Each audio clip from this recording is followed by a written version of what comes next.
What is up, people? My name is Ruben. Welcome to Strike Back Games, and today I got another review for you, this time for Flash number 41, and this is the first Flash after the Convergence. So let's see what this story is all about. Our story starts off in Central City, with our hero the Flash coming face to face with a new villain who decided to cause some damage in his town, but nobody messes with the Flash's city. The villain is just how the Flash likes him, dumb and slow. But right before he lands a blow, time appears to stop, and a man in yellow appears. The man says that people call the Flash the fastest man alive, but that's only because they haven't seen him yet.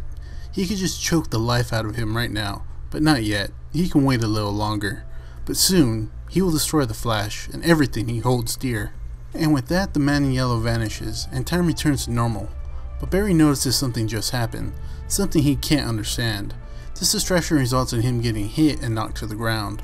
We're then taken to a few hours earlier, with Barry in the shower.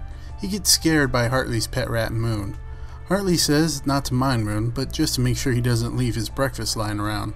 Barry passes on breakfast as he has a family commitment to get to. That commitment being seeing his dad at Iron Heights. Barry tells his dad that he's found a way to get him out. His dad shakes off this notion. But Barry persists, saying he's found a clue. It's not much, just a name. Dawn. Barry's dad is shocked by the name and tells Barry to listen close. He tells him to never say that name again, and to let it go. He was the one who killed his mom. Before Barry can say anything, his dad hangs up the phone. While walking back to his cell, Henry is met by a villain named Double Down, who has a message for him. The message is that the professor is back, and he hasn't forgotten about Henry or Barry. The threat makes Henry mad, and he's ready to fight Double Down, but before anything can happen, a guard breaks him up and escorts him to his cell. Back at his cell, he tells his cellmates that he needs their help. At the CCPD, Barry is finishing up some work on a case when Daryl, the person who raised him since his dad went to prison, and captain of the CCPD, stops by the lab to ask him about his visit with his dad. Barry tells him he's found a clue about his mother's real killer, but Daryl seems skeptical, wanting to make sure Barry isn't just reaching for things to grab a hold of. Before their conversation can continue, the captain is told about a jewelry store being robbed by a new super in town, and this looks like a job for the Flash. We're now caught up, with Barry being on the ground wondering what just happened. Barry wants to end this fight quickly and starts running around his opponent, making a vortex, and with no air, the big bad soon gets knocked out.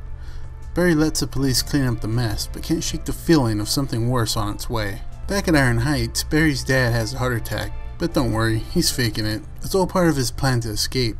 It might seem like an extreme move, but nobody threatens his son. Alright, Flash number 41. I think if you're interested in the Flash, this would be a very good jumping on point, because not too much has happened yet and the story's just building. Barry's dad just got out of prison. He apparently knows who Professor Zoom is, and the name Dawn. So I think if you're looking to get into it, now would be a good time. That's why I got into it, and I think I like where it's going so far. So this is definitely worth your time, money, and a read. It's a good read.